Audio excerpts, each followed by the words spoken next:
Good afternoon, everybody. Good afternoon. This is Dr. Harish Sharma. Good afternoon, everybody. Yes, sir. Namaskar. Namaskar. Yeah, that's better if you do namaskar, then we don't have to worry morning and evening. Yes. And I think world will follow our lead on namaste because now handshaking will be avoided, for a few years. So. Yes. Yes. Now here is morning time. Yes, sir. It's my 7:25 right now.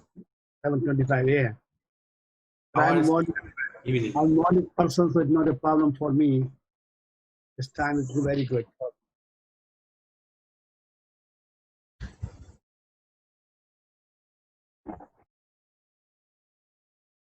Good afternoon, President sir.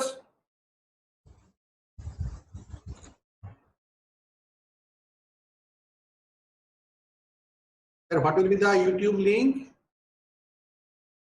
Oh, I think I had not asked for YouTube link. I emailed the slides to Dr. Subhajit Bose, and he will be displaying those, and he can share with you. Here's the. Hello. I think the PowerPoint slide. Hello.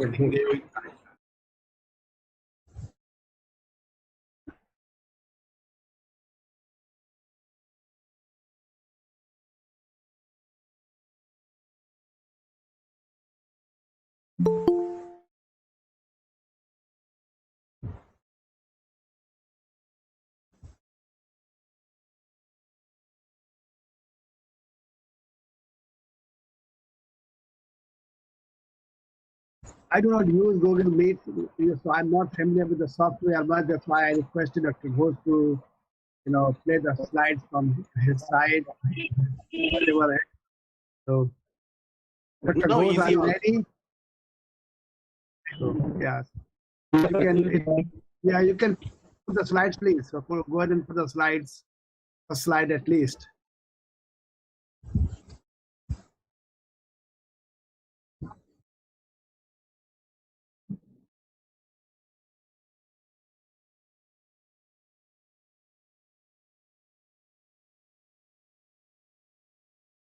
How many people we are expecting in the meeting? Actually, sir, we have parallel arrangement, one in Google Meet and the other is in YouTube. Oh, okay. They are joining through Google and the students are in YouTube link.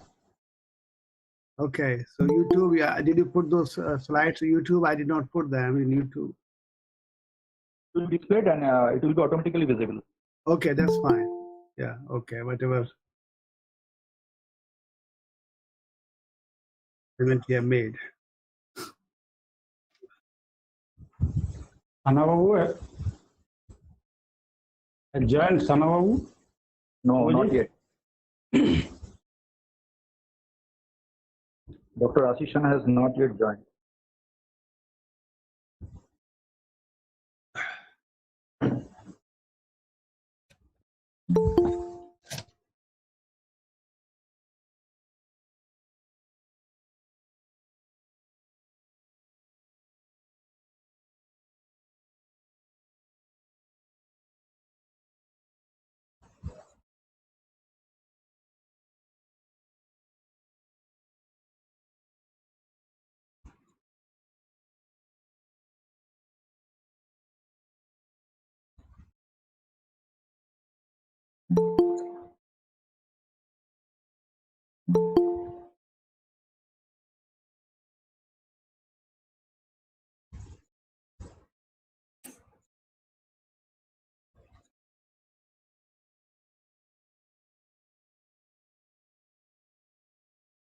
Dr. Sudipta Rai joined.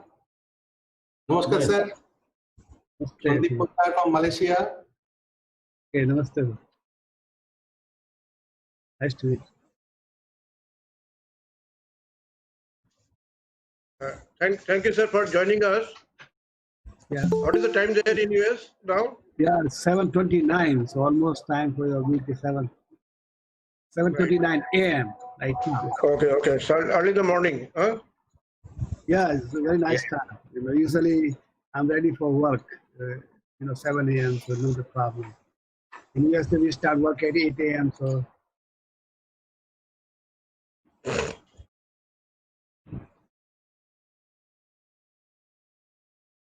And Malaysia 7:29 evening PM. Malaysia. Yes, yes, yes. That's 24. Thank you for this seminar. Speakers.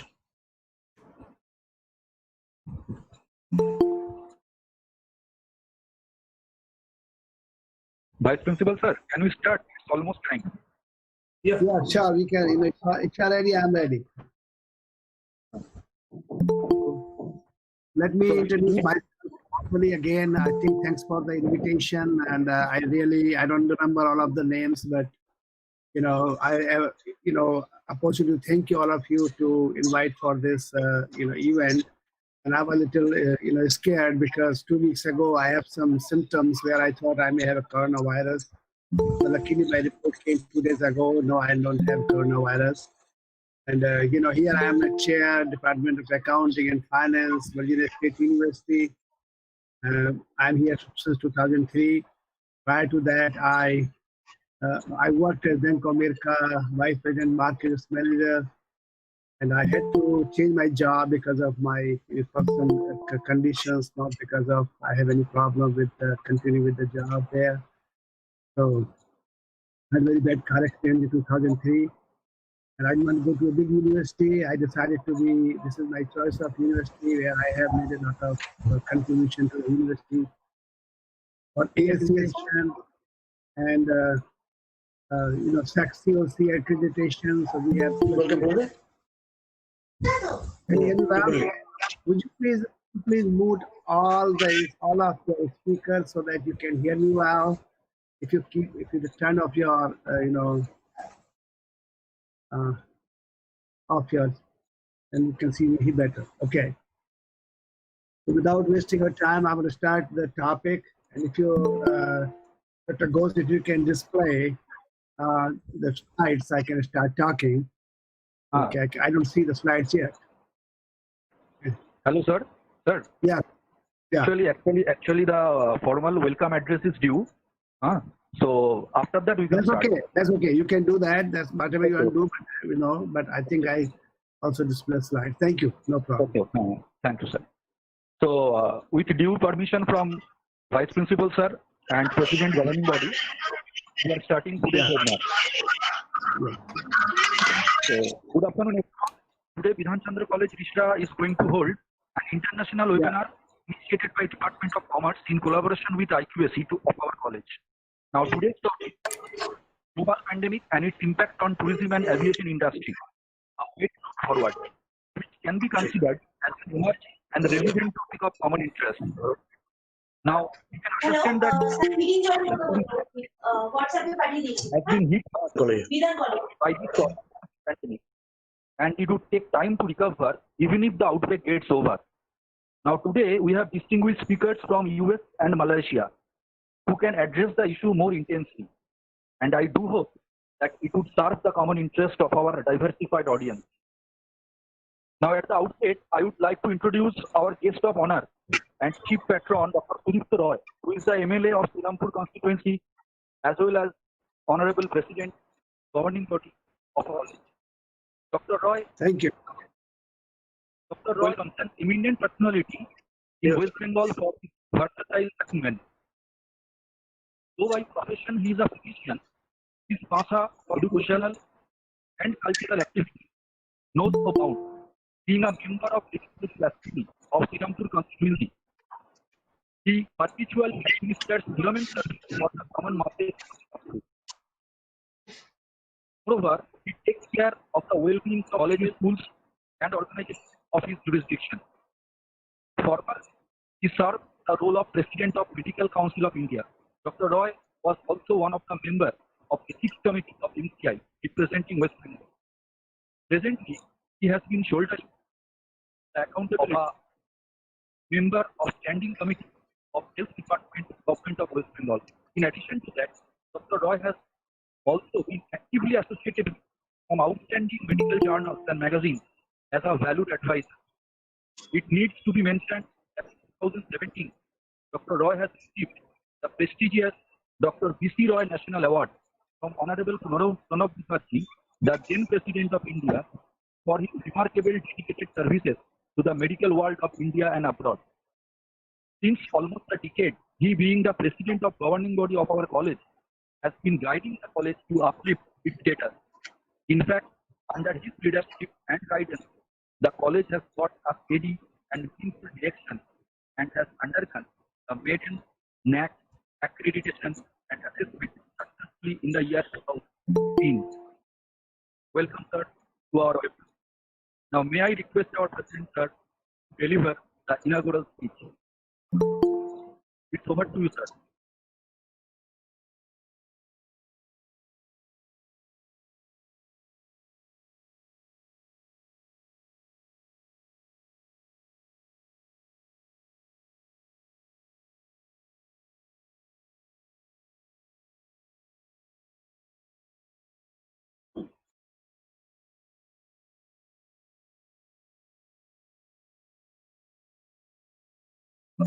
Good afternoon, sir. President, Can you sir. hear me? Sir. Should I present? Yeah. Yeah, Okay, thank you, Chair. I'm really glad to join you on this very important seminar where the speakers and the chairperson is from US.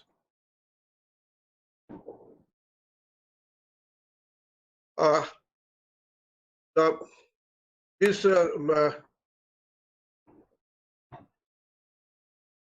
seminar being organized by the Department of Commerce of Dr. Bidhan Chandra Rai College, and as you know, this is one of the leading college in the district of Hooghly, West Bengal, India. And since it took over as in the we are giving trace on the studies of the students and also improving of the ambience of the institution. This Bidhan Chandra Roy College is situated on the bank of river Ganges, and the ambience is very beautiful, and the faculty and the students are also they are also good, and the students, especially the students, they are very obedient, and we have got a good number of faculty in different departments, especially the Department of Commerce is working very hard. And recently, we are organizing the seminars on different subjects. This is the students and also the other faculties are also joining us in the seminar. Let us go to the topic. Our today's theme is global pandemic and its impact on tourism and aviation industry, a way to look forward. Since December, as you know, the novel coronavirus actually started from Wuhan, China. As you know that I am also a medical practitioner practicing in Calcutta. Initially, we did not give this good. There's not so much of causes, you see, and the diseases are spread. And March 2020,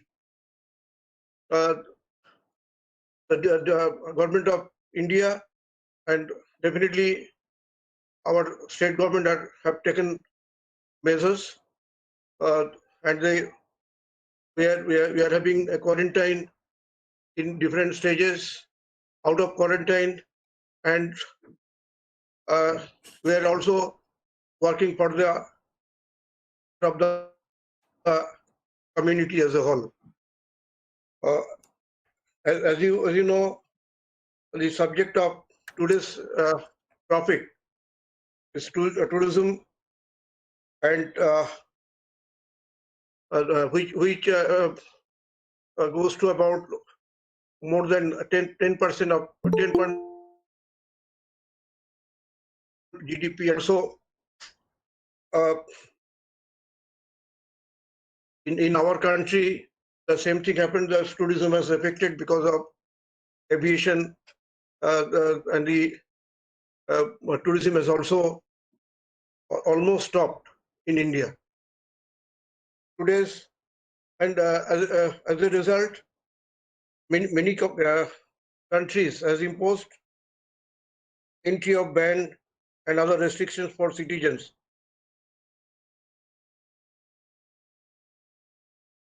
In all foreign countries and territories. COVID-19, as you know, has also a significant impact, not only in the aviation industry and tourism, but also other industry as a whole. So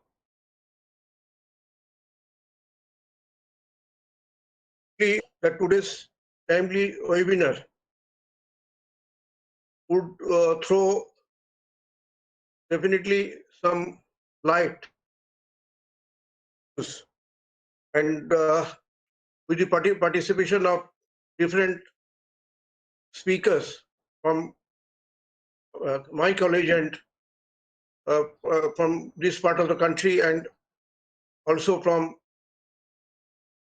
speakers residing in other countries like US and Malaysia. With this few words, I declare this webinar open. Thank you. Thank you, sir, for your inaugural speech. May I now request our Honorable Vice Principal, Dr. Ramesh Kaur, to deliver the welcome address. Thank you. Good afternoon, everybody. Respected President of the governing body, Dr. Sudipta Roy, respected distinguished research person, honorable dignitaries, dear colleague, research scholar, convener of the organizing committee, joint convener, program coordinator, joint coordinator, coordinator of the IQAC, and affectionate students. It is really a great pleasure and privilege to be present in the international webinar organized by the students and teachers of the Department of Commerce in collaboration with IQAC. Being the head of the institute, I must congratulate the teachers of the Department of Commerce, especially Dr. Subhajit Ghosh, who has taken initiative to organize the international webinar. First of all, I, on behalf of the Institute, must welcome the respected research person, Dr. Hari Sharma, Chair and Professor of Accounting and Finance, Director of Students Managed Investment Fund, Virginia State University, Virginia, USA. Dr. Sandeep Pagda, Senior Research Director, Lincoln University College, Malaysia. Dr. Ashish Kumar Sana, Professor and HOD, Department of Commerce, University of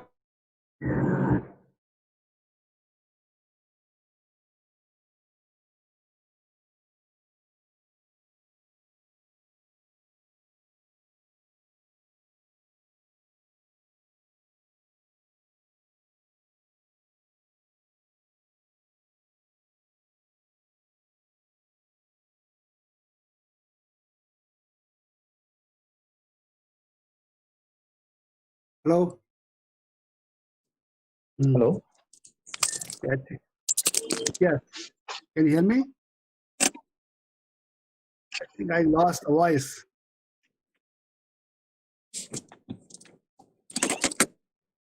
Yes. Yes. Can you hear me? Yes, sir, you are audible. Okay, yeah, I think there was a pause in hearing. Okay, so go ahead. Do you want me to start the presentation now? Sir, wait for a while. Okay, We are just introducing the chairperson, then we start. okay, no problem.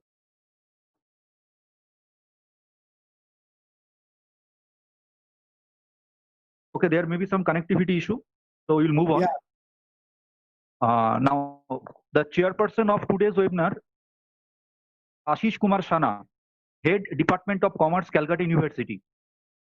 Now, may I request the Associate Professor of our own department, Professor Nityalal Sen, to introduce our chairperson. Thank you, Dr. Subhajit Ghosh. This is indeed a great pleasure and privilege to introduce such a great academician, popular teacher, and social workers.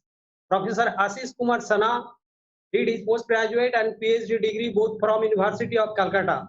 Now he is the professor and head of the Department of Commerce, University of Calcutta.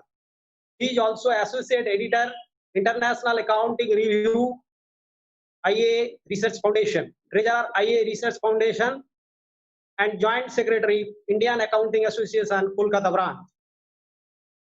Before that, he served as a director, University of Calcutta, Calcutta Stock Exchange Center of Excellence in Financial Markets from 2015 to 2017, and also the program officer and program coordinator, advisory committee members of the NSS, University of Calcutta.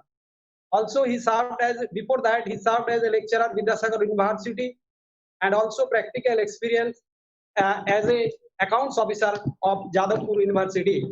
His area of interests are financial markets and institutions, mutual funds, microfinance and small business, women entrepreneurship and development.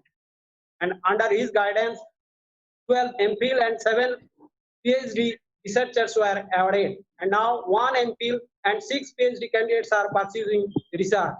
He completed several projects, and now he is pursuing the one window solution for problem of entrepreneurship of small and medium enterprise of West Bengal, and sustainable economic political empowerment of women through SME under program.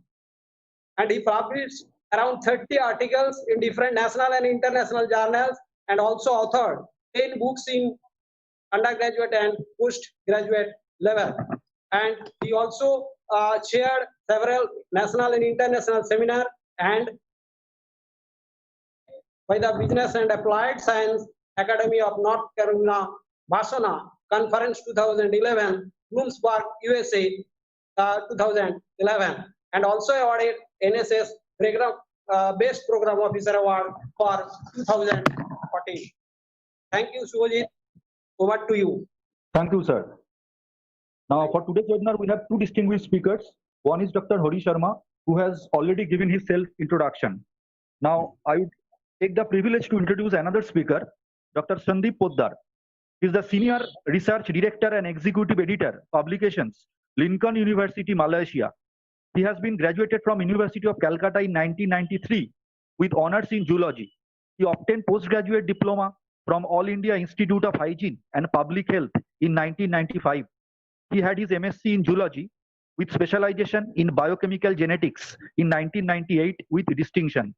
He has done his PhD from Vivekananda Institute of Medical Science in 2004. After PhD, he pursued postdoc research in different projects, mainly on oral cancer mutation. He has published several research papers, filed patent, and edited books in Malaysia and India. He has initiated the International Journal of Advancement in Life Science Research. He is the founder assistant secretary of Dr. Taraknath Poddar Memorial Foundation, Kolkata. Now, we hope that interactions with both these distinguished speakers will definitely enrich us. May I now request our chairperson, sir, Dr. Ashish Kumar Sana, to chair the session. It's over to you, sir. Okay. Good afternoon, everyone. It's a great privilege for me that you have been invited to this one-day international webinar organized by the Risha Bidhan Chandra College, one of the leading colleges in Calcutta University under the Calcutta University.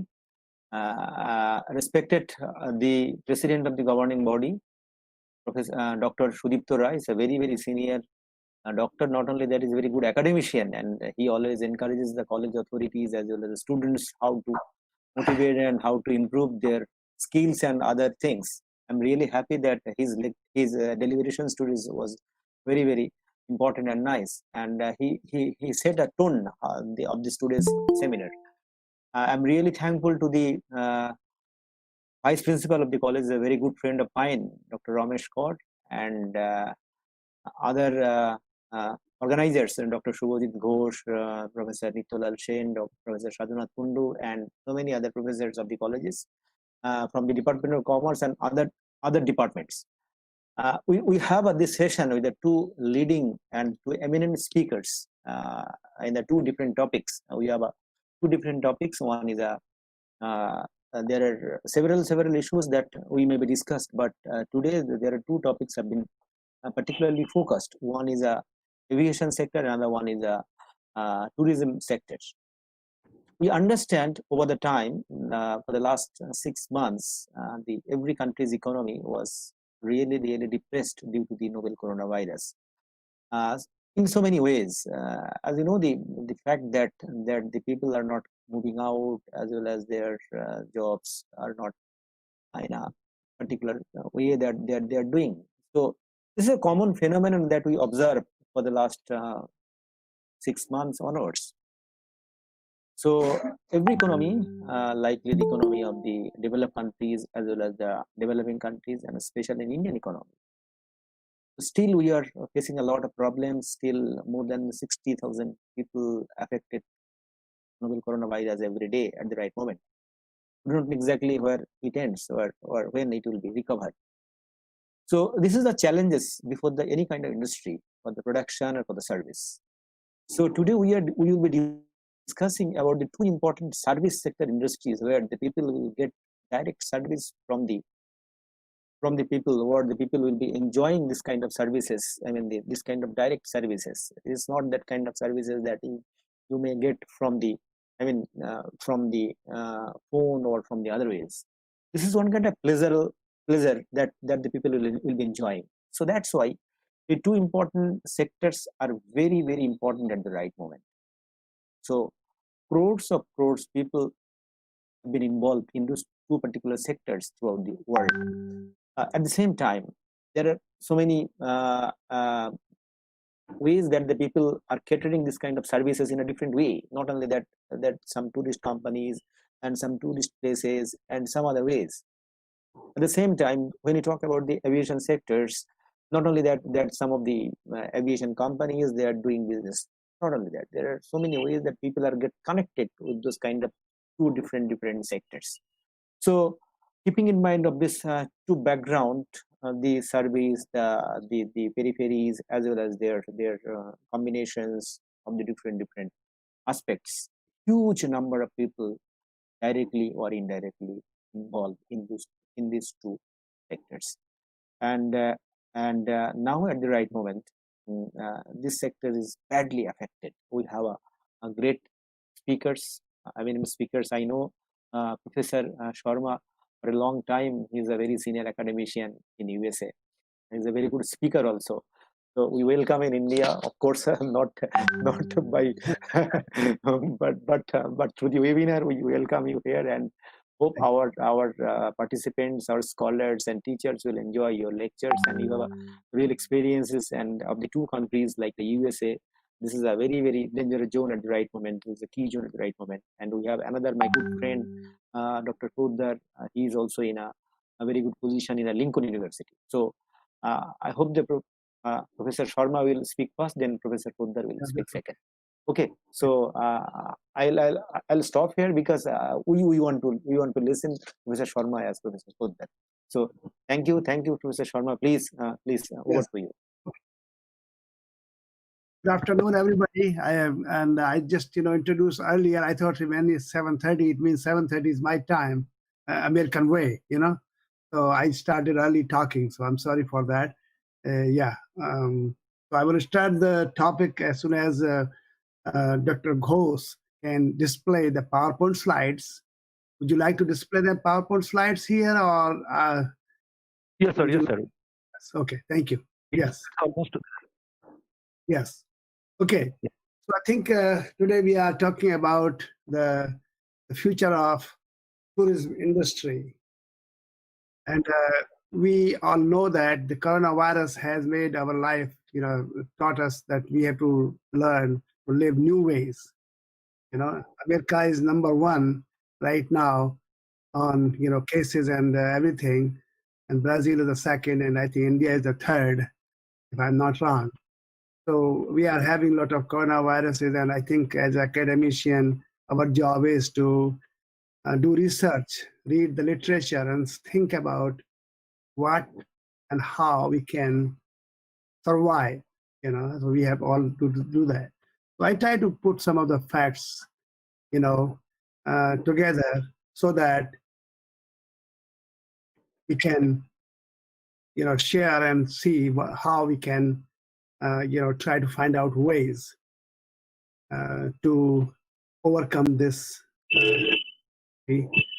But I think all depends on, how soon we have vaccine for that. Until then, I think we will see a big, issues about tourism and aviation. So if you look at the contribution of tourism industry, 10%, the global GDP, the 10.4% of global GDP, data is as of 2019, the contribution to the global GDP is 10.4%.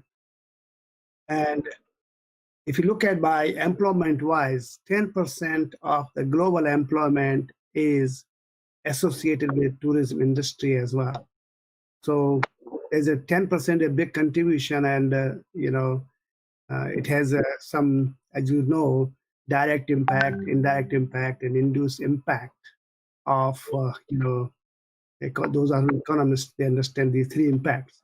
This is the direct impact, 10.4, and then it has induced impact and indirect impact as well. So there are some facts I gathered together. If you look at growth of overall, in other countries of 2019, so that we can see how it was before and after, So all of our researchers, we do that, look at how we are growing and how we will, do in future. So the Middle East, the growth of, overnight arrivals every day when people arrive, this data is on the arrivals every night. And the Middle East was growing at 8% in 2019. Asia and Pacific was 5%. Europe and Africa was 4%, and Americas, including North America and South America, 2%.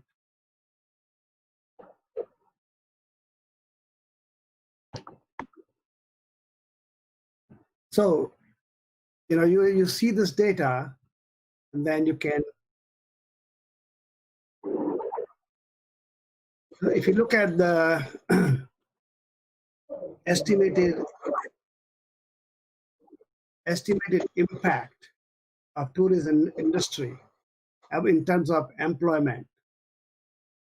So I think what will happen, looking at the literature several places, that there are about 100 to 200 million job cuts worldwide. The direct impact is about 50 million jobs. And if you look at indirect and induced effect, there may be 100 to 200 million job cuts worldwide. And worst affected area will be Asia. And the reason why it will be Asia, because in Asia we have the problem of medical facilities. That's why we'll have more impact in Asia.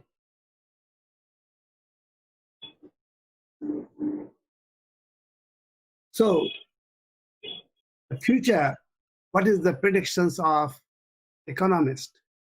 Right now, global, just travel is a standstill. Nobody want to travel.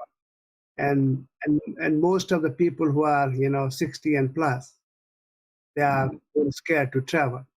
And in teaching, you will see that most of us are, in that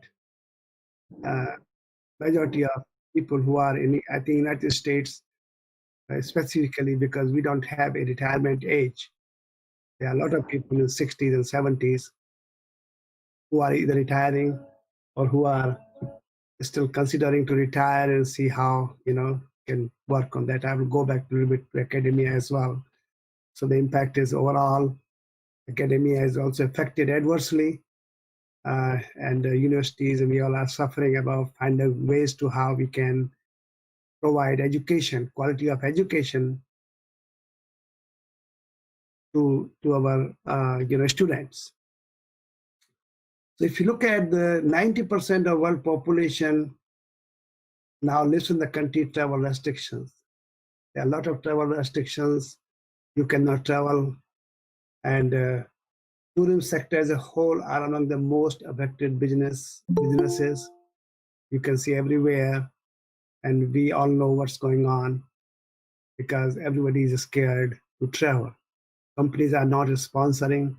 Bill Gates, I was watching on CNN 2 days back. Bill Gates said that Microsoft Office is closed since March, and we are doing well without going to the offices. So I think we have to think new ways to, work, how we can deliver quality of work without going to work.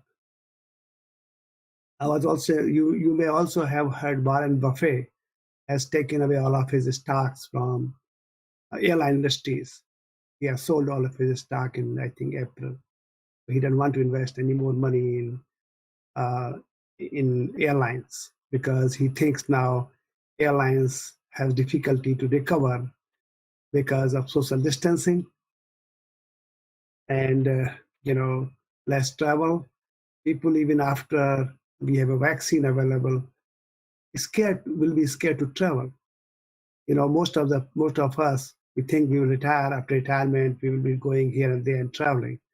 But sometimes it isn't, true because of now this pandemic. It will not happen. So 25 million aviation jobs and 100 million travel and tourism jobs are at risk, and 5 to 7 years worth of industry growth will potentially be lost. Even after pandemic, the predictions, economists are predicting that even we have a vaccine, we have everything, but at least we will go back at least 5 to 7 years. So I think these are the high-level facts I put together to share with you so that we all can have interactive discussion right now and see what are your ideas. I know you may have a lot of questions, but some of us, let's together make an interactive, session now. Rest of the time I have left, that if somebody can ask questions, somebody can make comments, and I will try to answer, but anybody is welcome to participate and answer and give their vision on that what is their perspective about these facts. So I will open the door for comments, questions, and answers, please. Go ahead. Anybody say something? So yes, some. Shubhadeep, can I ask him a question? Good evening. Yeah, sure, sir. Okay. Good evening, sir, and it's good morning to you from since USA, and good evening from India. Namaste would work better. Namaste, yes, that's right. That will do. Thank you. Yes, Thank you. Yes, my question is that we have already seen in India about the pandemic situation that many jobs, many workers in the aviation industry, especially, are being retrenched. So we are very eager to know what is the situation there. This is number one. Number two, situation in US is there. And number two is what will be the fate of these personalities who have been retrenched because of this, of this situation. and if the situation hopefully will increase, it will improve in the future, then will they be retained in their respective jobs? This is number two. And number three, the tourism industry has been affected all over the world. So what do you think, both, in the USA, about the future plans of tourism industry in the post-pandemic situation? Okay, very good question. I think these questions we all have, and we all try to find answers there. But I will give you my just perspective, what I think. United States, why there are high number of cases. The biggest number of cases is that people in USA, they do not, they're still going to beach, they're still going to hotel motels, despite the fact that we have pandemic. You may be hearing that United States, one of the world's democratic, country. So even though in this country everybody is trying to say that wear mask, but we cannot implement that wear mask policy in everywhere. So what I'm trying to say to you, the reason in the United States why we have more cases, because people are not, the lockdown is not like you have a lockdown in India. Okay? Lockdown is just that businesses are locked, businesses are closed, but you can go to buy grocery, you can go anywhere you want. Nobody has stopped me in my car so far if I'm going from in the town here and there. So the thing is, our lockdown policy is not as strict as in India. People cannot go anywhere, they just stay in the same place. So I think despite the pandemic, still in the United States, people are not, restricting themselves, not doing the things. So I think once we have vaccine, things will recover faster as well in the United States and everywhere as well. Because remember, some people, because this is affecting older people, younger people say, I don't care what happens. So the expectations of recovery is that it depends on each and every country. What are their laws, what are their medical facilities available. So it is a function of the situation of each and every country. As I read about this literature, that Asia recovery will be harder because Asian countries, they do not have medical facilities, they do not have, there's a lot of population. Okay, social distancing is hard to maintain.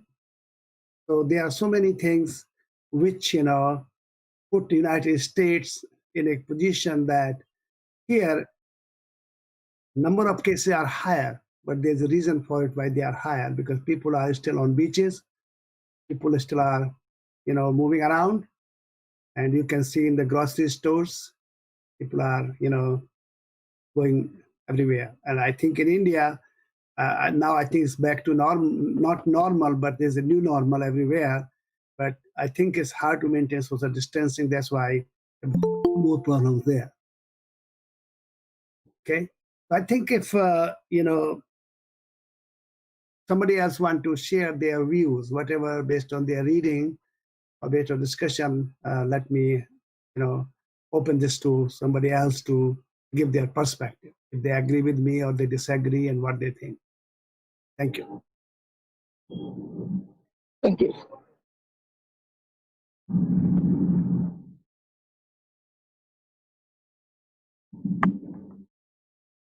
So any questions? Any questions from the audience? If you you may write your questions to the chat box. Professor Shubhajit Ghosh will try to find out the questions to whom you will address. Please write your questions in the chat box. That will take less time to address the questions to the respective chairperson. Very good idea. Okay, so because that whenever you want to say that sometimes the technology or the internet will not work. So this is one of the Yeah, problems that we are facing here in India, of course. everywhere in the world we are So, facing. so I think uh, I would love. Yes, it my is a- university tomorrow, and I'm really, as a chair, I have to make sure that everything works well and tomorrow, and that's why we have three choices. We have a Blackboard Collaborate, we have a Zoom, and we have WebEx. So we have Right. given people three choices. They can choose, whatever works. So I think we are trying to tell them, be prepared. At least have two ready so that you can. Yes. Okay. So please write your questions to the chat box so that we can identify your questions and to whom you are addressing. So accordingly, we will pass the questions to the respective speakers and they will try to answer. So Professor Sharma has rightly pointed out the recent scenario of the aviation as well as the tourism industry, and he rightly pointed out the crisis in Asian countries as well as the development in Asian countries in the tourism industry. At the same time, he made this kind of cautious that it's a very important of the medical perspective. Unless and until you have a good medical facilities, so tourism industry will face a lot of challenges at the right moment. So we are really thankful, Professor Sharma, that he has mentioned the key important aspects. So besides this, one of my can you sir highlight the impact on this? You are mentioning about the share prices also, because some of the leading stock market leaders, like the global market leaders, who also sold their shares of the aviation sectors. So Yeah, so I think I was talking about Warren Buffett. Remember, Warren Buffett, right? most of the people in the world, they look for the strategy of Warren Buffett. And I think in April, and he sold all of his, airline stocks. He said he had no longer faith in, in airline industry, because he thinks it will take, several years to, because it is the, the planes, how much space we have. So that's why, in his opinion, it will take longer. So he just, moved his money from that stock. Right? So I teach student managed investment fund. And, I'm supposed to be, and I was a portfolio manager, market risk manager, Bank of America, several years prior to this job. So always I do the day-to-day analysis of industry. Right now, if you look at Apple, Google, and these all tech stocks, Zoom, if somebody has bought the stock in March when it was down, so technology stock will be continue to grow. QQQ, which is the index of 100 companies, QQQ. I mean, if somebody has money, they keep buying. Right now it is very high, but the QQQ is the stock of index of technology companies. So if somebody want to invest in those stocks, but if let's say the people make one mistake, they put the entire money today in the one area. If you do gradually, then you can do dollar cost average. You boys say you buy some tomorrow, so sometime you have higher and lower. You keep doing it, and over time you accumulate wealth of money. So right now, our students are managing that fund, and I'm the director of the fund. So I think we are still, even the pandemic, we are managing it well.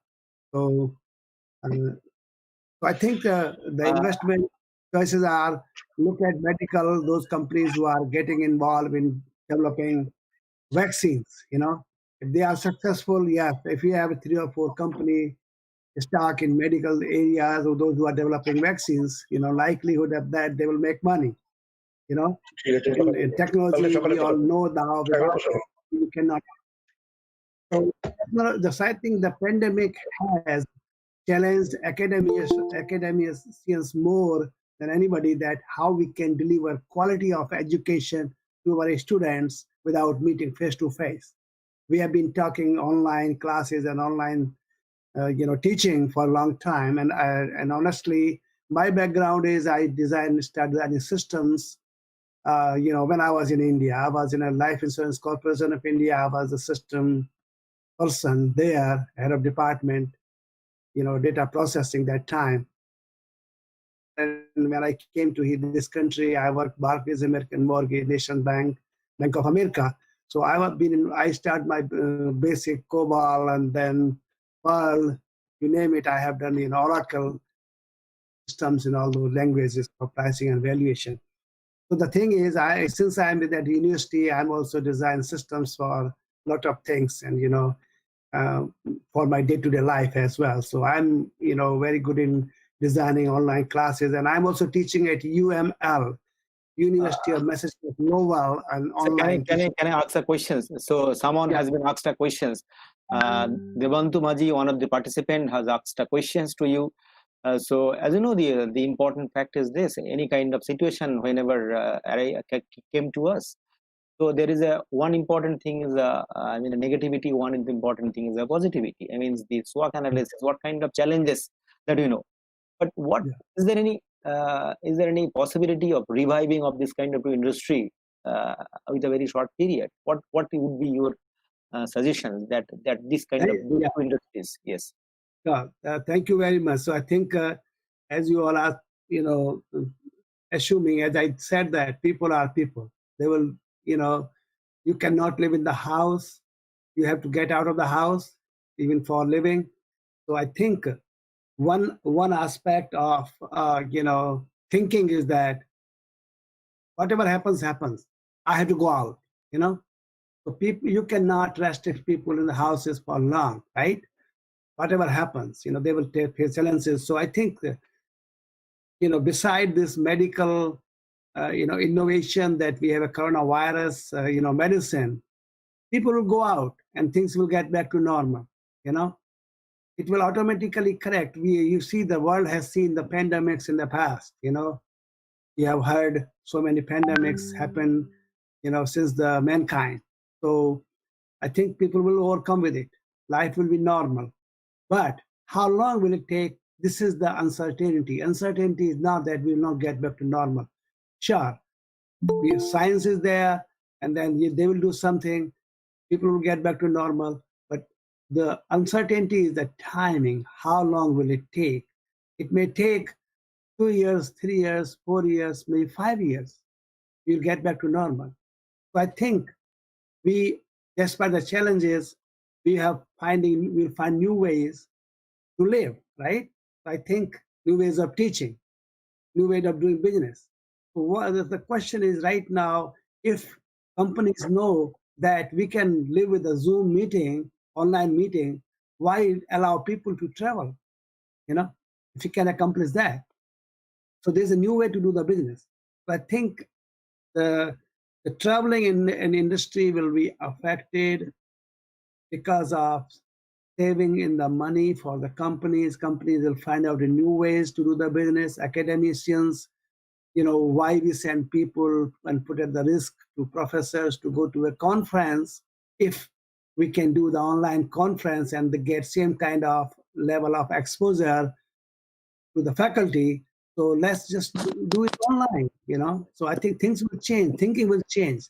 Definitely that thinking will make us to, less travel. Thank you. So, thank you, sir. Thank you, sir, for your nice presentation as well as a nice answering of the questions. There are so many other questions. I will take later one because Professor. I think I'm late already. Yeah. Right. Professor Poddar is ready to present his presentation. Sure, no problem. So, thank you. So after that, we will take so many questions. There are a few questions also came regarding the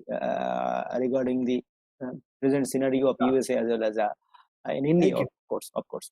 So thank you once again for your nice presentation and nice highlight of this kind of present status of this aviation and tourism industry, both India as well as the USA. And we hope that some of the developed countries like in European countries, they have also taken some initiatives and started this kind of tourism industry at the right moment. They have taken some measures how the people will come and maintaining the social distancing and other norms. So hope that India and the USA will move in the same direction in future. So now the turn is Dr. Poddar. He's a very senior academician and of course is a very good researcher.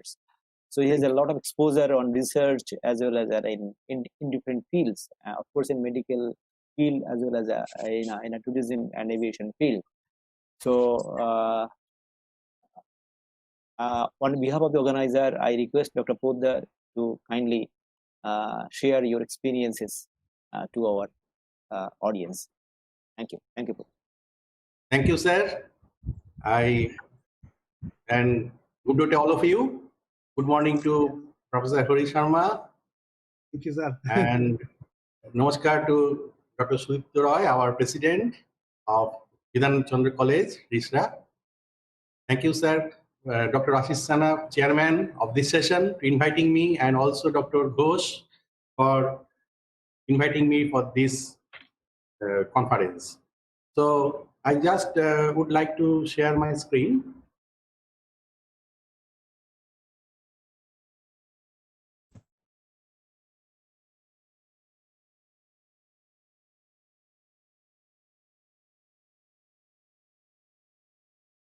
I think it is, you can visit, you can see that screen. Yes.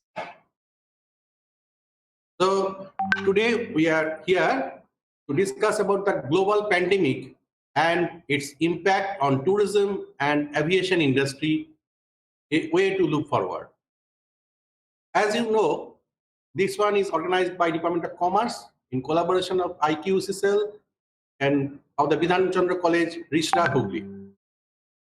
As my just previous speaker, an eminent finance person, and I am very much obliged that after this finance person, a background of science person, how they will talk. So, sir, if I tell any mistakes, please forgive me. Thank you. And also chaired by Professor Ashish Sana, very learned professor, head of the Department of Commerce. And all of you many of you are commerce here background. But as President sir is from medical background, so there is a bridge where the science person can work. Let us try to see something. We share our views. So as we know, this global pandemic in travel and tourism, I can title my talk. We know that today means it is just I take 3 days back, 13th August, infection and death. In India, the global infection is 2396637. Death is around 50,000. In Malaysia, the case is 9,000. Death is 125. There is no death reported during, I think, last 20 days at least. And there is no patient in ICU.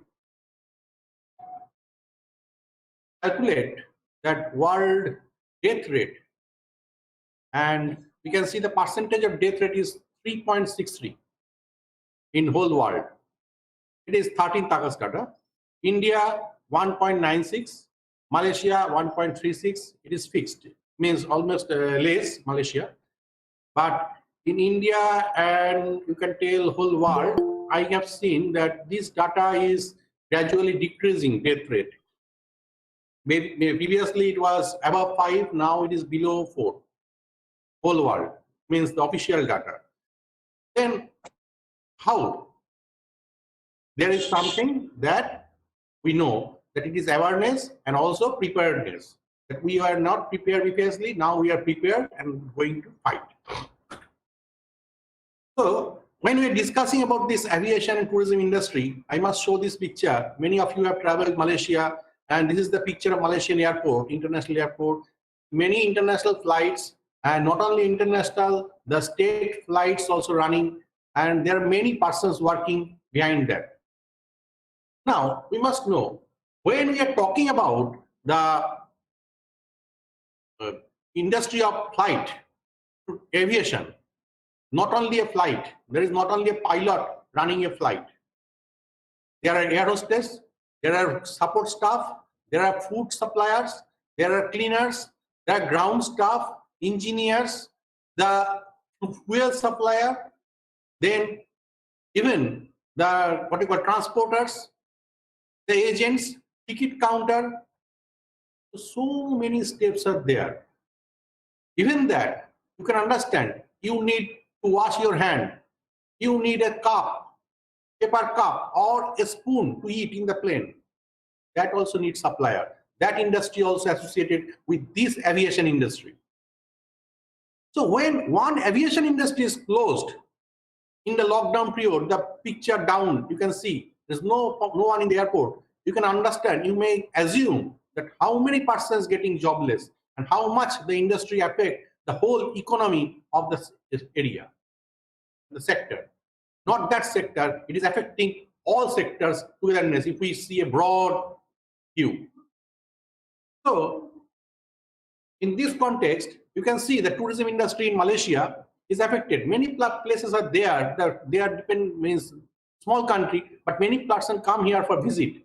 Many persons have a idea that okay, I will go Malaysia, Kuala Lumpur, and then I go to Singapore. Even in Malaysia, not only Kuala Lumpur, there is Langkawi. There are many other Cameron Highland, Penang. The very fine places are there to visit. And Langkawi is tourist place. Fully the tourist is there only based on tourists. The hotels, the transport, everything based on their income is totally based on the tourist, the island. And this is Batu Cave, the picture. One of the famous place, whoever come to KL, they go to visit Batu Cave. And this Batu Cave, previously you can see so many persons are there. Now it is empty. And in this lockdown, it is in Malaysia, they call it Movement Control Order, MCO. In this MCO, they have closed down all the temples, mosques, everything, not open. In 26 July, they give permission to open for internal persons, not for what we call foreigners or anybody. So it means they're not allowing anybody to come and spread the disease. And that is needed, and that is why the case report is stopped in 125 death rate, and it is below 10,000. There is the same time, India also started lockdown in March, but India cannot control because there are many problems also there. Not only that, India not trying, a lockdown is a very much means very much effective on the economy, country economy. It jeopardizes the country economy. But as Professor Sharma told, that many things we have to be had even in lockdown for our survival. We need food, we need our every daily needs. So in the lockdown period, we need that things in our hand. For that supplying of that things, we need the supply not to break down. Supply chain should be there. And India, it is very much problematic, vast country with how much population you can understand. So that is the cause of what you call not to, and the awareness of the people is not so much. So it is spreading like that. Now, as Dr. Sudipto Roy told, that our industry, tourism also affected. Many tourist places are there. We don't know at all because many persons from outside go to see Taj Mahal, the 7 wonders of the world. Now, another thing is there. The tallest statue of the world in India, in the history book of all over the world, it's changed, tallest statue of the world. There is Kanyakumari. And there is beauty of Jammu Kashmir. There is also Northeast India, the untouched places where the tourists are attracted to go. They go and they view the beauty of their places. I have traveled to Northeast Alang. I have traveled to Tripura, Agartala. I have traveled to Dibrugarh, Assam. So here, Itanagar, Arunachal Pradesh, very beautiful places.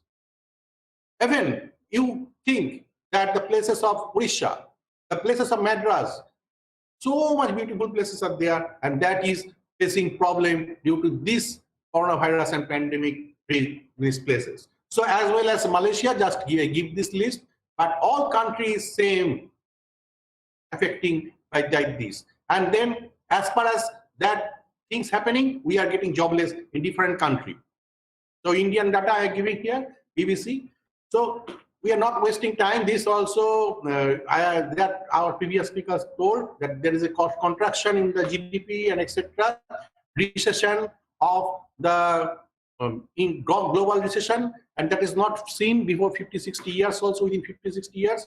So when you're talking about the tourism, types of tourism and forms of tourism. How? Movement of tourists. And there is a purposeful tourism, that alternate forms of tourism. 3 types. So now, if the movement is domestic, international. Domestic means we are going from state to state. You can understand international, inbound or outbound. It can come to India, it can go out from India, it can come to Malaysia, it can go out from Malaysia. So these are different types we have to consider. Then purpose of visit. Is it a leisure visit or business? Leisure maybe we to visit the family members, or the activity of social, cultural, religious, family and nature, like conference also, sports also. These all coming under different types of tourism industry. So also there are adventurous tourism, agro and rural tourism, medical tourism. So these are the different types of tourism we have. Adventurer, atomic, bicycle tours, beach tourism, cultural tourism, ecotourism. So many types. So we cannot specify that this is not a tourism. Everything is tourism. Medical also tourism. And I come to this also. For planning purpose, major components that are compromise supply, that is various modes of transportation and other tourism related infrastructure. So transportation is one of the main factor, and other tourism related infrastructure means that I told, like the food supply and like the spoon you need, the cup you need, tissue paper you need, the towel you need, soap solution you need. These are the supportive infrastructure you need, and also that is also involved in this.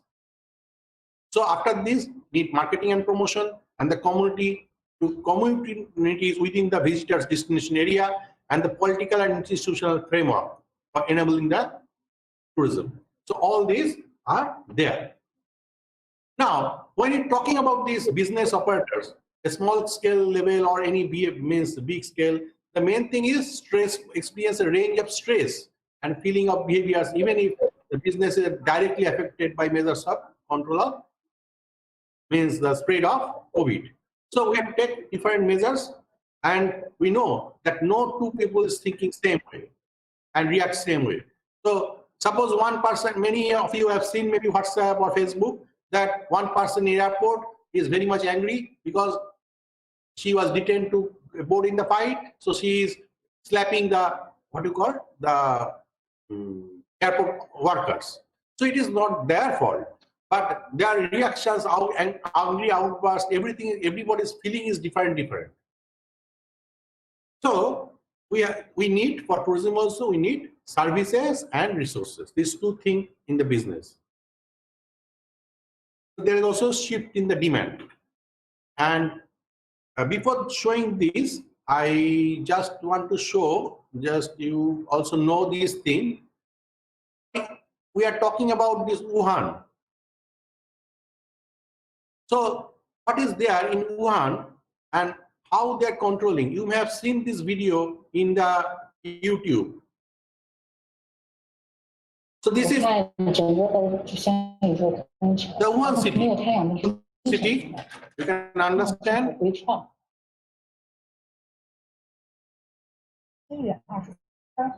And very clean and not very planned.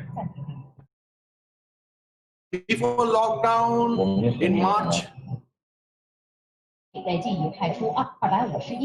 health workers are there. They go, they build. Jingyangtong Hospital is among the first batch of hospitals for treating confirmed COVID-19 cases. Isolation of the hospital only for COVID. These patients transferred to Jingyangtong around December 29th. At that time, doctors here, who had a lot of experience dealing with various infections, such as viral pneumonia and flu, felt something was different. See, that time they don't have about how to tackle. So after that, the next day, December 31st, the WHO China Country Office was informed of the cases. The Wuhan Institute of Virology isolated a novel coronavirus from the lower respiratory. Now, after that lockdown start, they are treating the patients. And suspected COVID-19 patients.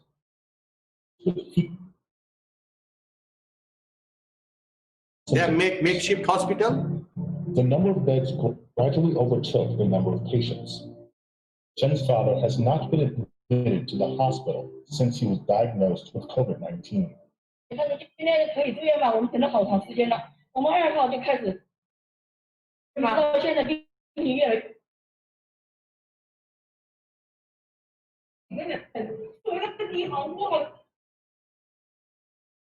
Surgery begins.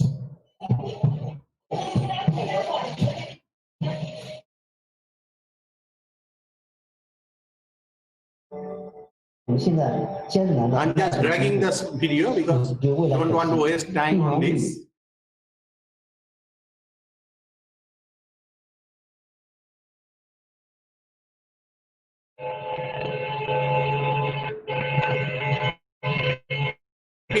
Win the almost win because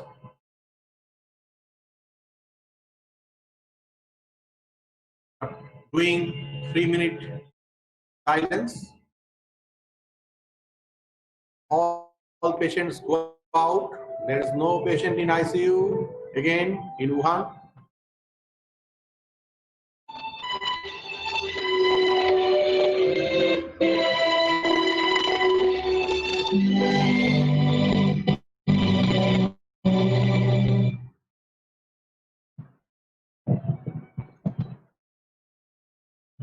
Many persons lose their life. So you can understand what is there.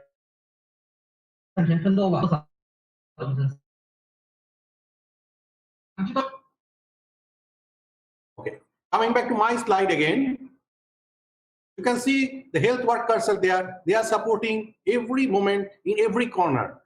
There is no person. If they go to hospital, the doctor tell that, yes, I cannot treat you. You go. You are COVID affected. I cannot treat you. It is they cannot do. As Dr. Roy is there, I know that every doctor, they cannot tell that I cannot do my duty. The nurse cannot tell that I will not give you support. They have to do their duty whole day, whole night. The policeman, even you beat the policeman, they are forced and they are forcing you to maintain the lockdown, maintain the safe distance. The cleaners, every day they are cleaning your house, means in front of your house, our garbages. They are not stopping their work. They are, even their life is in risk, they are supporting. So we have to support them. And you can understand, this is the news is coming that all the health workers are affected. Health workers are not allowed to go their home. Even as means not allowed means they are not allowed to enter into the locality also some places. They are chasing away the doctors, they are chasing away the nurses, they cannot stay in their own house. So there are good news. We all know that Tata Group offers their hotel, open their hotel industry for the health workers to stay. So the hotel industry comes here, tourism. Now you can see the former Manchester United defender Gary Neville opens his 2 hotels for free to medical staff who are fighting for the coronavirus. Not only in India, means many places, many persons are supporting. They are opening their hotels for the COVID health workers, for the support. So the health means hotel industry, which is supporting for tourism, now supporting as a pandemic support. But if the hotel is used for quarantine center for a long time, it will suffer. Means their industry is not for quarantine center only. They have their own business, and for quarantine center, they have to take many precautions, and that are many cost-effective measures. So as you can tell, just now, Professor Shana and Professor Sharma was discussing that many hotels want to sell off their business. In Vietnam, many places are selling off their hotel business. But there is also news coming that these hotels, if anybody buy now, it is a gold mine for future, the new normal era, because people will not stay at home. As Dr. Sharma immediately told after his speech that nobody want to stay at home. Nobody of us want to stay at home for longer time. We want to have a tour outside. And even we don't tour, we see our television, we see radio. Why? Because our mind, we want to go out, not in the same thing we want to see. Today, one of the group member told, sir, every day you are doing COVID. We are bored about these webinars. I told, no, every day we are learning some new things. So you can suggest any other thing, that is different issue. Every day we are singing Rabindra Sangeet. Every day we are singing other songs, but every day is new to us because we want some new things also. Now you can see Iran, it is 15th August news. Yesterday, exempts cheap hotels from their VAT. So you can understand how much support government giving, Iran government. Then you can see there are 2,200 hotels. Within that, only 200 is above 4 and 5-star rank. So 2,000 hotel, they give tax benefit, exemption of tax for the next year, whole 2021. So how much emphasis, how much support government also giving to them? Because they are supported by the hotels also. So they are thinking about the hotels also. So everything is related. In Malaysia, in August, there is a hope for tourism to open, and they opened. Malaysia is the top international destination for medical tourism. As I told previously, many persons come for here treatment, and this is published in US magazine and journals that Malaysia is one of the most nice place for medical tourism.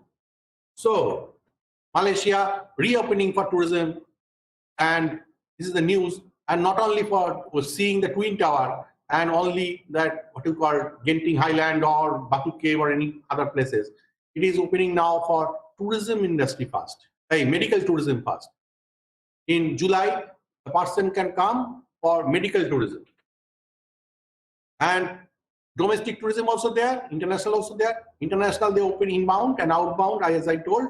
So we are checking, Malaysian government checking every time when any port or any what you call seaport or airport, they are checking the thermal scanner and then can enter.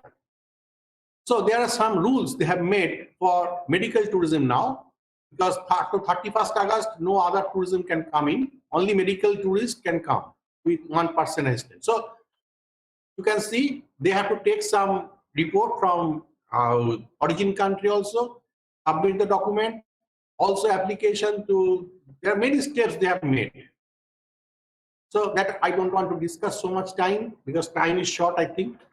Then Dr. Ghosh and Dr. Professor Sana, everybody will be angry with me. So when foreign visitor entering and arriving in the country for medical tourism, they have to do My Shayatra apps.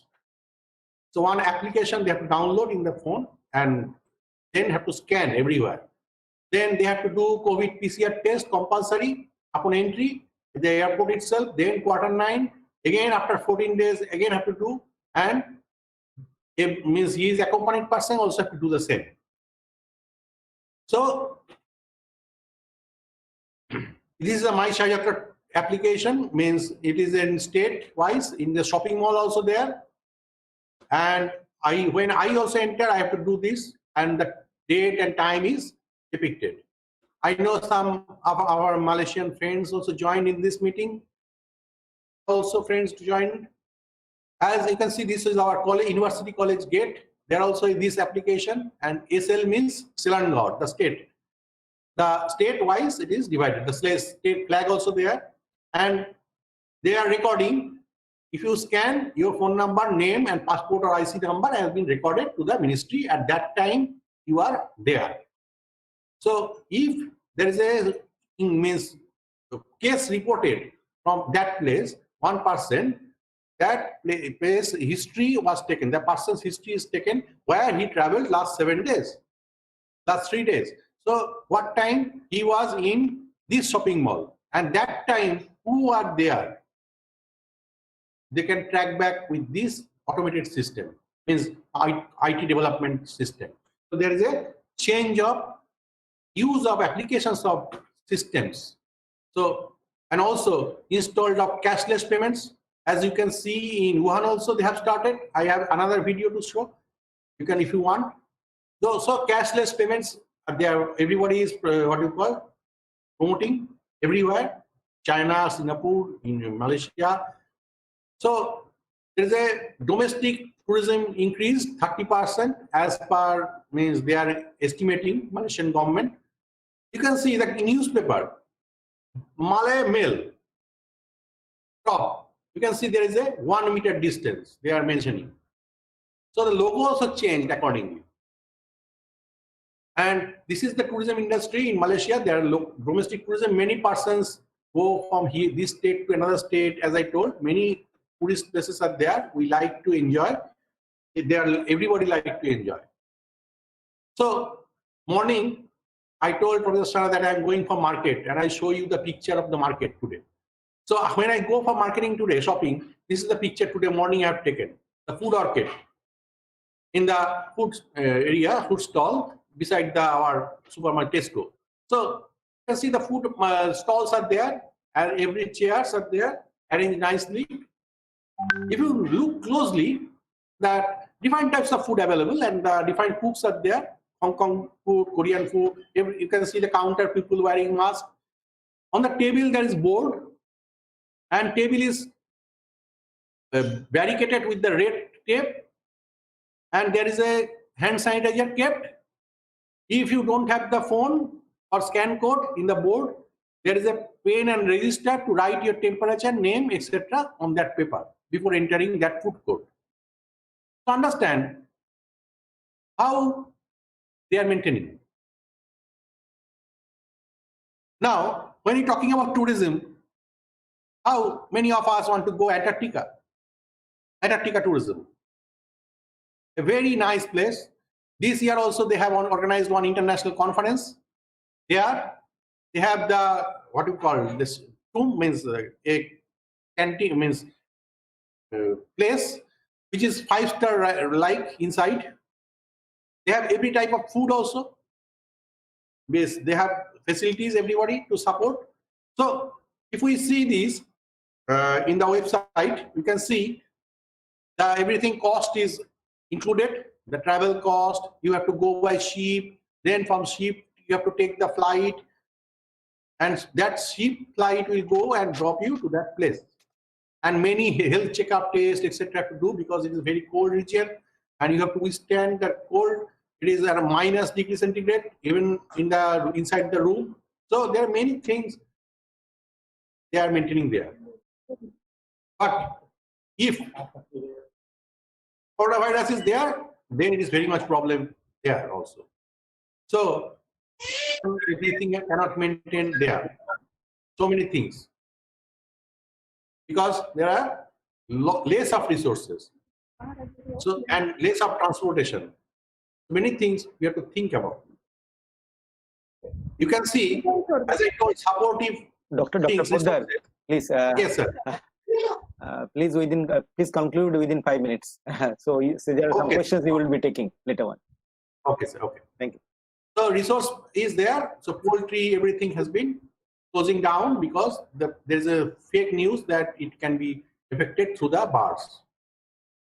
In the zoo tourism, we know if the zoo is not working, no visitors, the people are forced to feed one animal cart to feed other animal. This is happening in Indonesia, in Japan, in Germany, everywhere. So other diseases means other things also there, disaster like environmental disasters also there, flood, then volcanic eruptions. These also affect this type of tourism.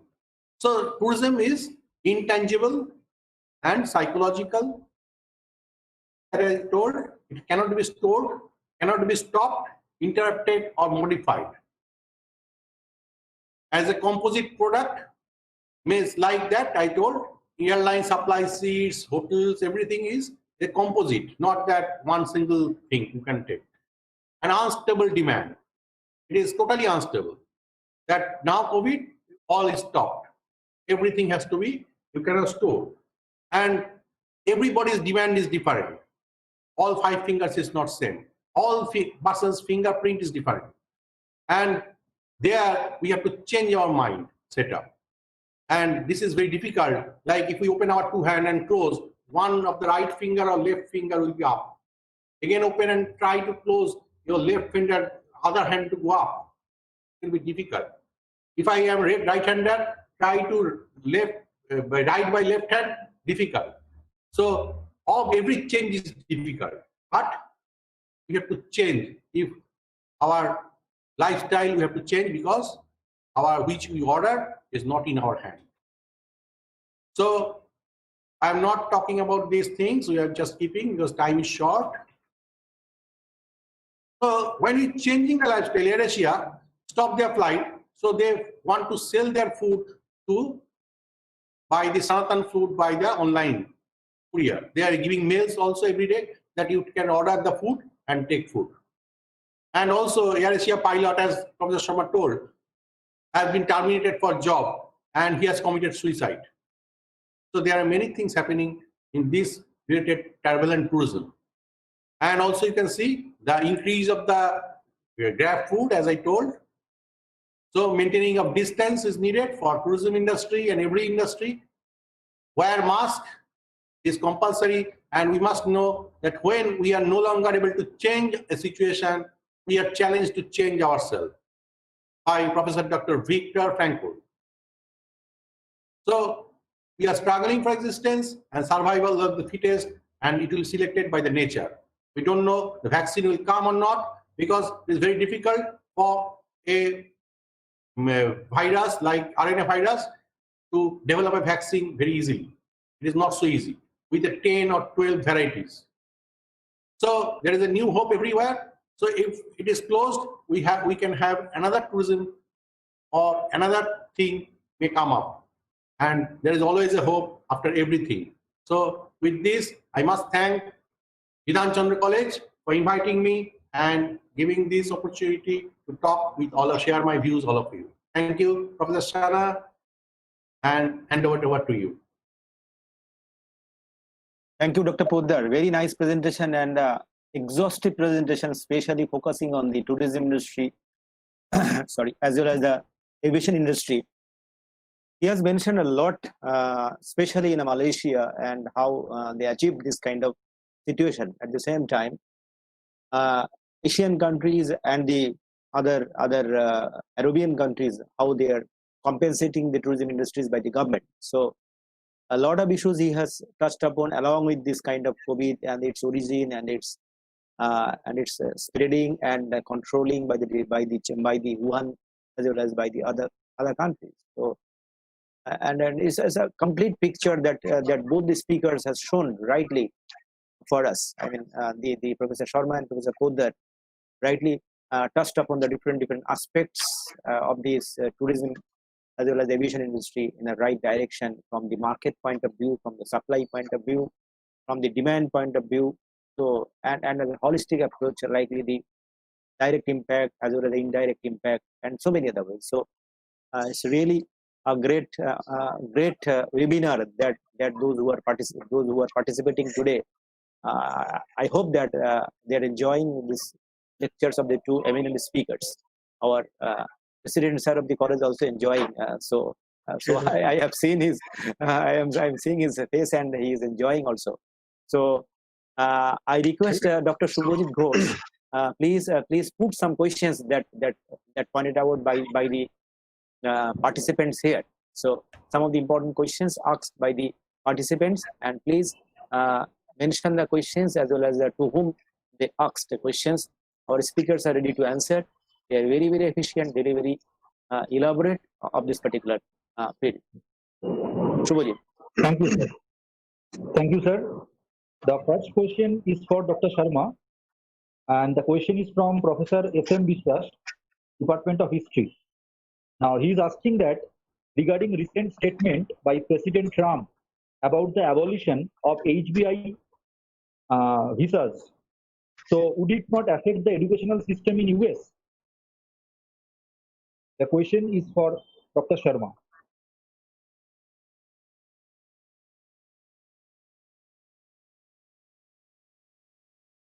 Dr. Sharma, please unmute. Dr. Sharma, please unmute. Professor Sharma, please unmute your microphone. Please unmute your microphone, Professor Sharma. Professor Sharma, please unmute your microphone. Yes, Oh, yes, I now did. it got you. It worked now. It was not working. I was trying. I was pressing my, mouse, and I was pressing my hand. So I have Microsoft Surface. Okay. Yes, I think you can see a lot of the political statement from both sides of parties right now. We have election year. This election year. Election is coming soon. So the things will change.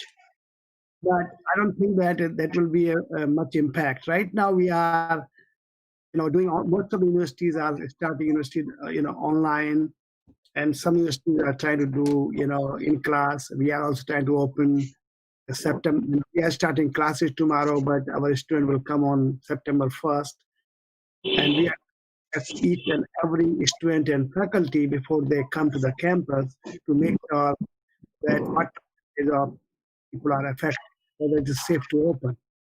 So I think if I am understanding the questions correctly, that the policies are on hold or policies are, a change, but I think there will not be a dramatic change. That's why my expectation is that just right now, students coming from India and other countries, they may not be as many as used to be. It will have impact on universities. So I mean, the HB, the visa situation for employment, yes, it depends on who wins. It may be different. So I think there's a lot of things right now, and it is hard to say what will be the outcome after the election. But I think the things will not change. There may be some changes, but not, that can make a big change. Thank you. Okay, thank you, sir. The next question is from Professor Umesh Mondol. He is from Department of Electronics. He's saying he's from Department of Computer Science. He's asking that in Indian IT sectors, most of the projects are initiated from US. Now, what do you think about the availability of such projects in post-pandemic situation? Yes, very good question. I mean, Indians in general are very smart, so you will have no problem getting projects from anywhere in the world, and right now there are more IT needs. And so as long as you continue to learn, as academician, as an IT people, the goal is you should be learning the new things, new ways, and be prepared to serve the community worldwide as best as you can. So, my suggestion is that it may have short-term impact, but in the long term, those who are in IT, if they keep learning the new things, as I said earlier in my discussion, I started the basic language in India. I do not have a formal training in computer science, but I have designed systems in pricing and valuation for bank, even academia. I design systems, even very good systems in Excel and whatever it needs from in Oracle. Some of the transcript for other areas of our university, because we have Oracle systems being used. So what I'm saying is, as long as you are keep learning, you will not have problems of getting assignments. So there's a big shortage in IT, and it will be, and the most of the jobs will be in IT, down the road as well. So keep working, keep your eyes open. Which area is growing fast? Which language? Which systems will work better?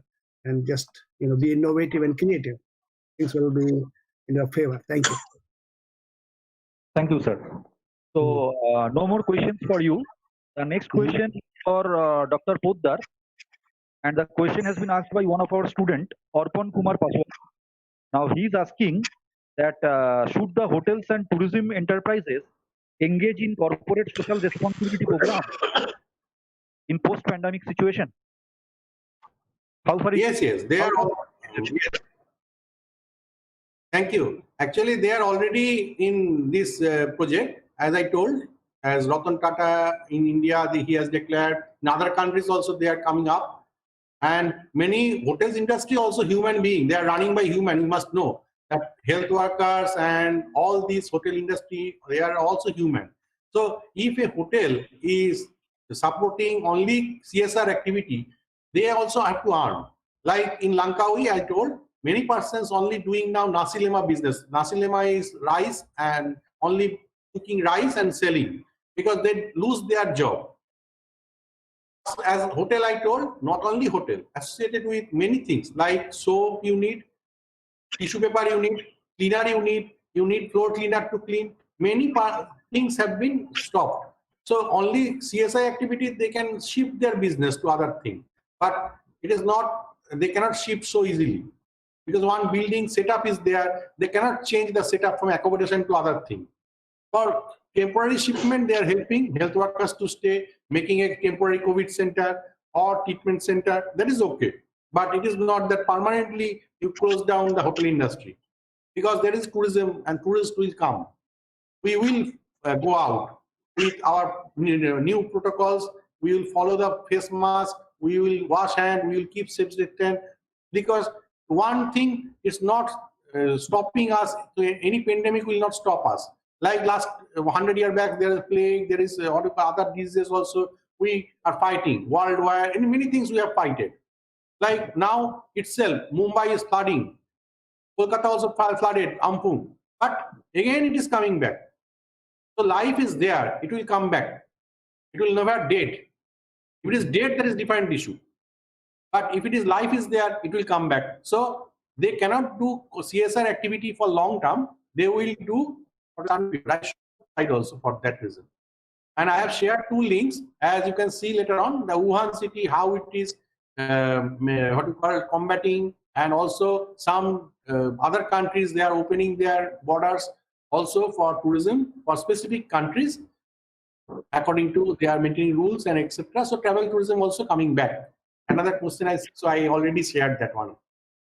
Thank you. Okay, thank you, sir. Another question for you. It is posted in YouTube by one of our student, M. Ansari.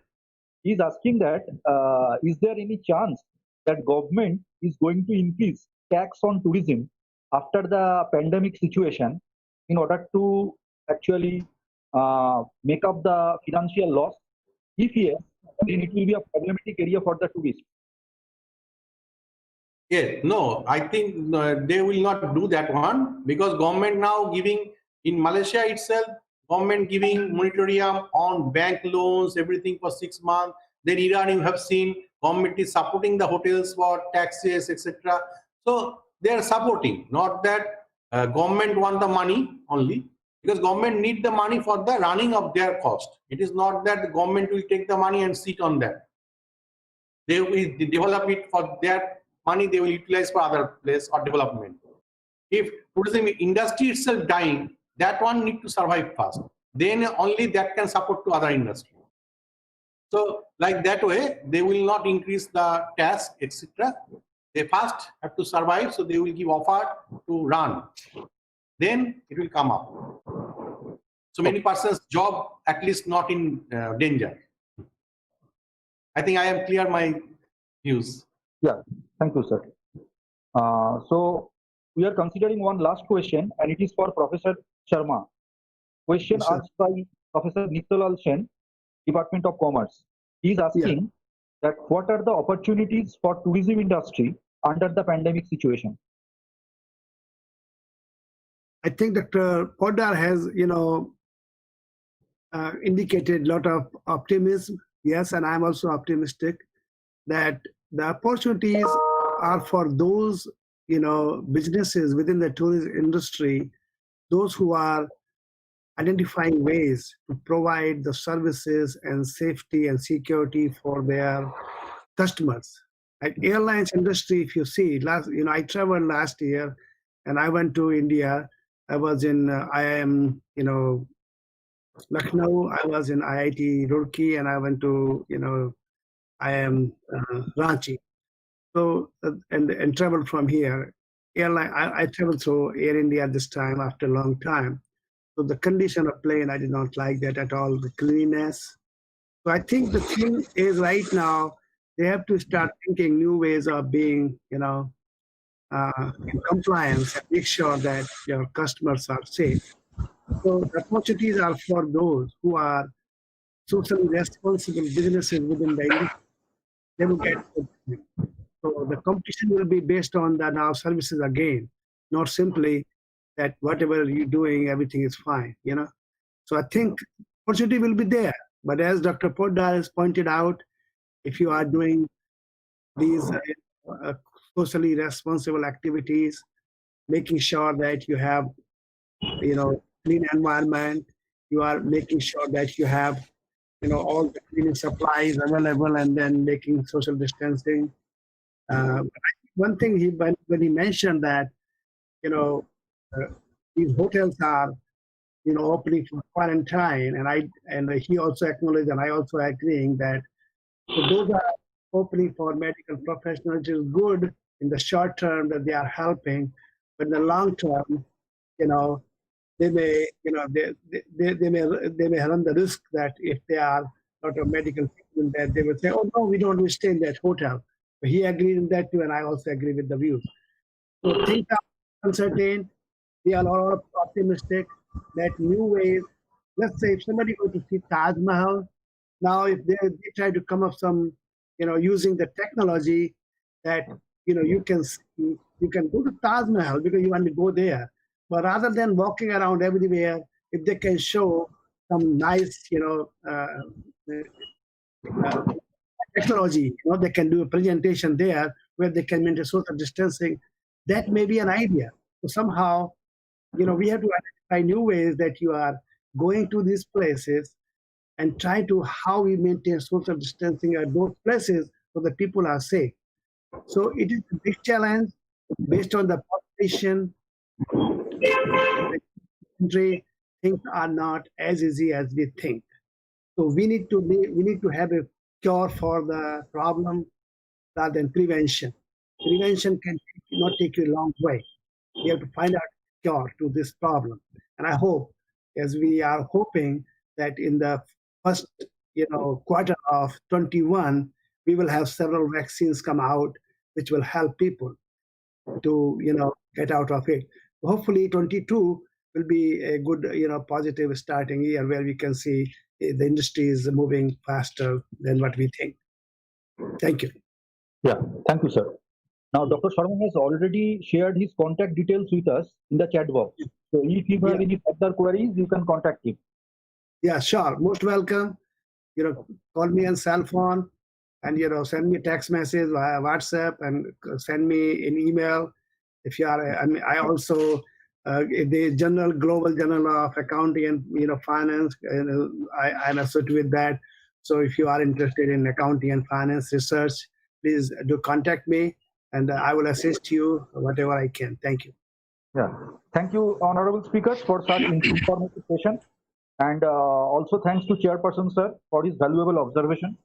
Now, may I request our IQAC coordinator, Professor Ghosh, just 1 minute. Yeah. Professor Ghosh, just 1 minute, please. Yeah. So we have with us our Professor, Dr. Roy, Sudipta Rai, is a very a good person, not only that human being as well as a doctor. So for a long time, he has spent his time with us. So we want to know from him what about this situation that he have that he understood from the two speakers. We want to know from him that his observations, especially the two speakers. Please, sir. Please, Dr. Roy. Thank you, Dr. Sharma and Dr.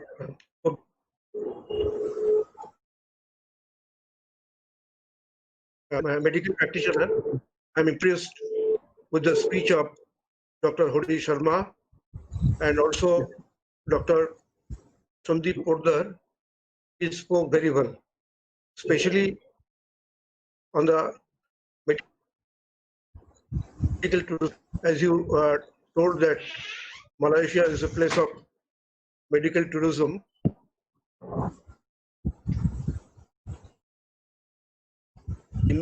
Has developed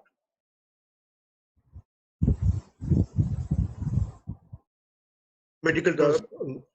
Countries like Bangladesh,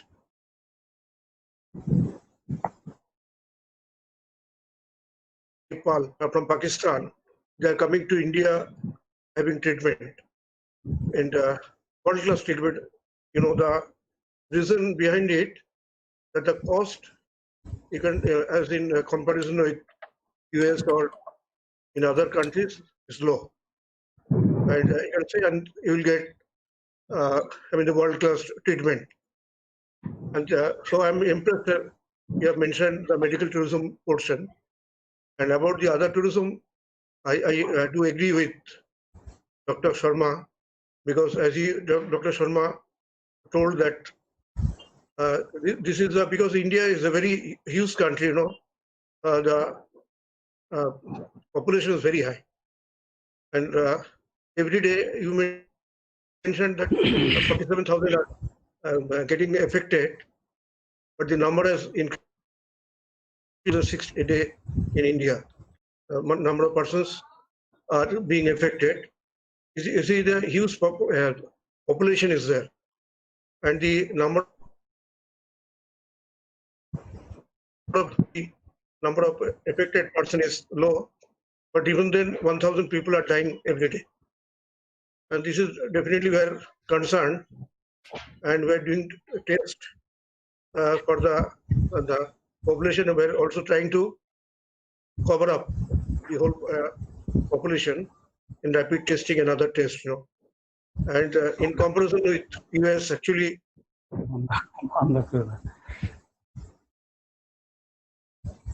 the population and the number of population is too small in comparison to India. So even in Malaysia, the number of population is, not so is in comparison to India is for in this pandemic days. We agree with mentioned that every person should maintain the distance and we have to wear masks. And I've seen in videos and also from my friends in US, they are saying they are going to the different places, the marketplaces and even their working places, but they are maintaining distance. And they don't go out of their house, even they don't have work. So we must be very cautious in comparison to India. You see, initially, what I said in speech, when the population in Wuhan was affected in December, travel throughout India many times, at least once in a week, I'm traveling. And when I in the airport, I was seeing that the people wearing masks. I was also just laughing what they're doing, having masks on their face. They said the virus is very dangerous. And initially we didn't care, but now we understand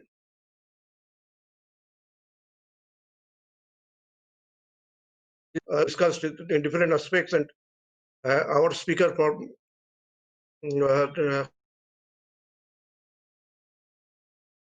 Bidan Chandra College. Also, I think some of the speakers should have, and I also thank the chairperson, Dr. Ashish Kumar Chana, is a very renowned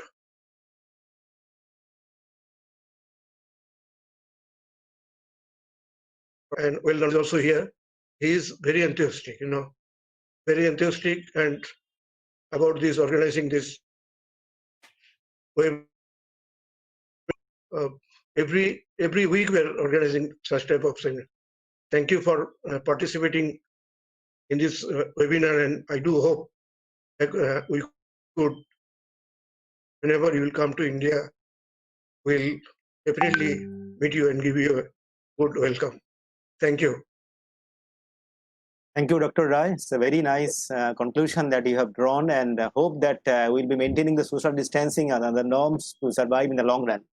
Once again, I thank Professor Sharma and Professor Poddar and all the participants. Just I want to highlight one important aspects of this kind of lectures, especially in a MSME sector. The people, those who are well connected with these two important sectors. MSME is a broad perspective; they are connected with the different sectors. In a MSME sector, especially those who are connected with the the tourism as well as the aviation sectors, they got mostly affected because they have a small capital and a small number of people. They are completely unable to sustain in the long run. That's why they have to shift their original tourism business to the other business. At the same time, we observe that some of the important, the people, those who are closely connected with the tourism and aviation sectors, they are also doing this kind of homemade food to the and its supply to the different people, localities throughout the country. So that we observed for the last few months. It's really not only good thing, but it's an ongoing innovation that the people wants to shift their own business to the other own way of own profession to the other profession, and hope that this kind of innovation will be continuing, and ultimately whenever the pandemic will be overcome and the people will be enjoying this kind of two important sectors. And I'm really thankful to the College Authority for giving me the opportunity to share my views, and especially the College Authority and the President sir and my two beloved friend Professor Sharma, my senior, and my friend Dr. Poddar, and the College Authority Dr. Gaur and Shadhu Babu, Professor Shadhunath Kundu, Professor Ghosh, and Professor Shen. Thank you once again. Over to Shubhodip, please.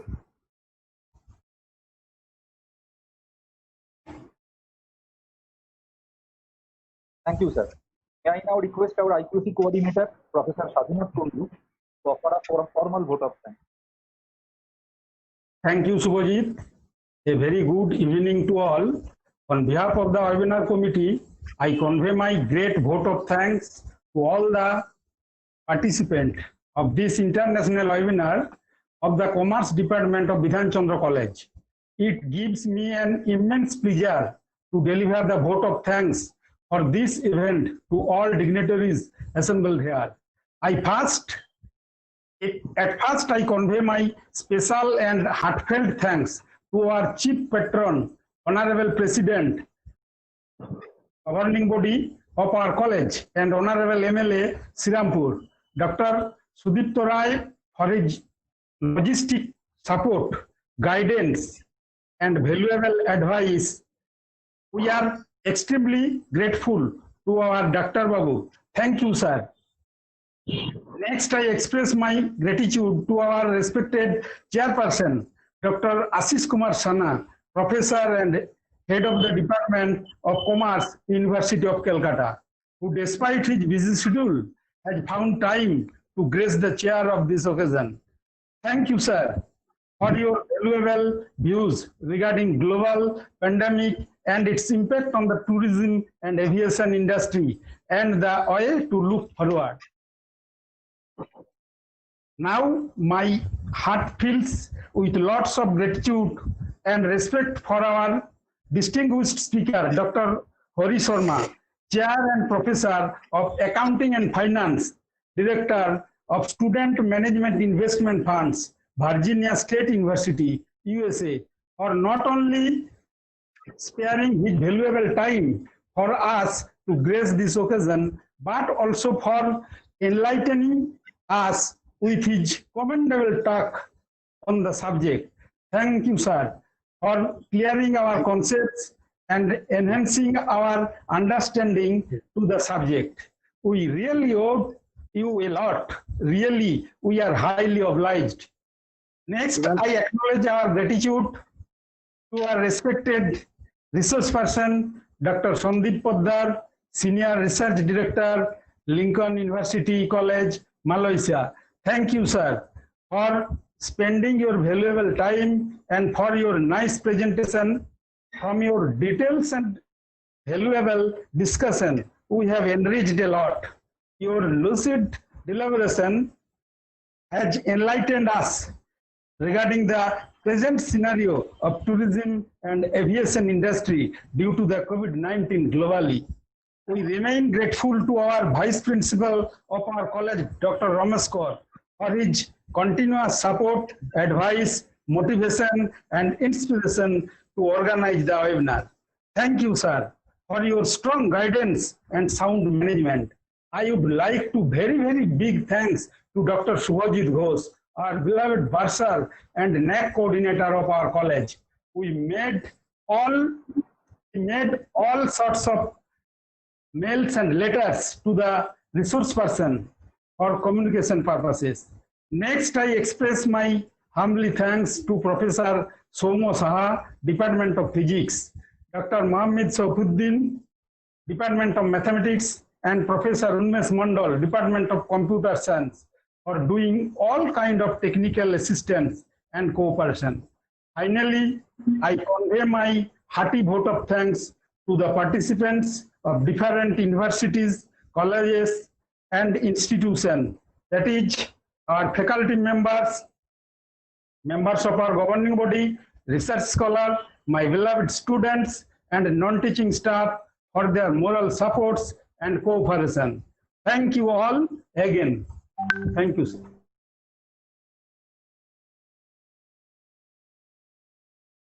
Thank you, sir, once again. So we are leaving now. Okay. Professor Sharma, please take care. Dr. Poddar, please take care. Thank you all. Stay safe all. Stay safe. Wear mask. Stay safe. All the best. Wish you all the best for the academic year. Okay. 2021. Thank you. Thank you, sir. Nice to meet you.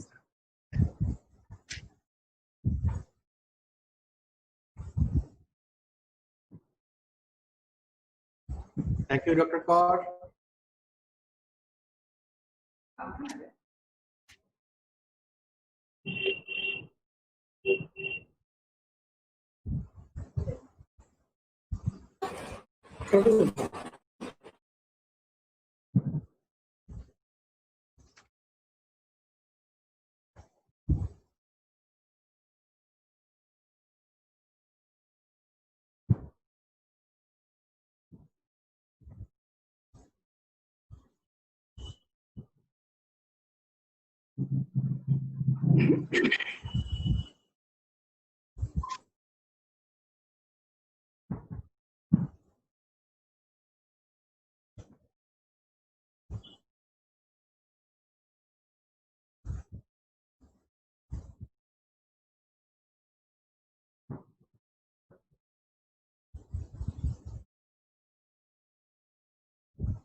Subhajit, হ্যাঁ ঠিক টাইমেই শেষ হয়েছে তো।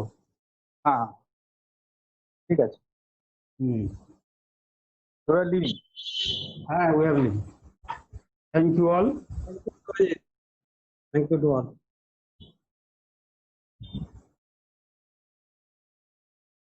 ভালোই হলো। Sir এখনো আছেন? স্যার আছেন?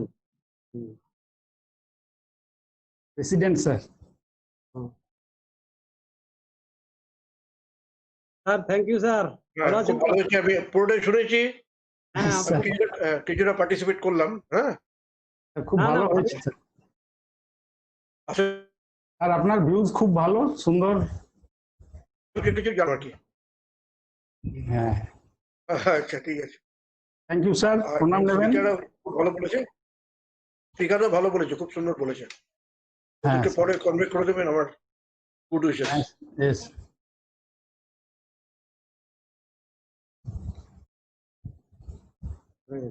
খুব ভালো বলেছে।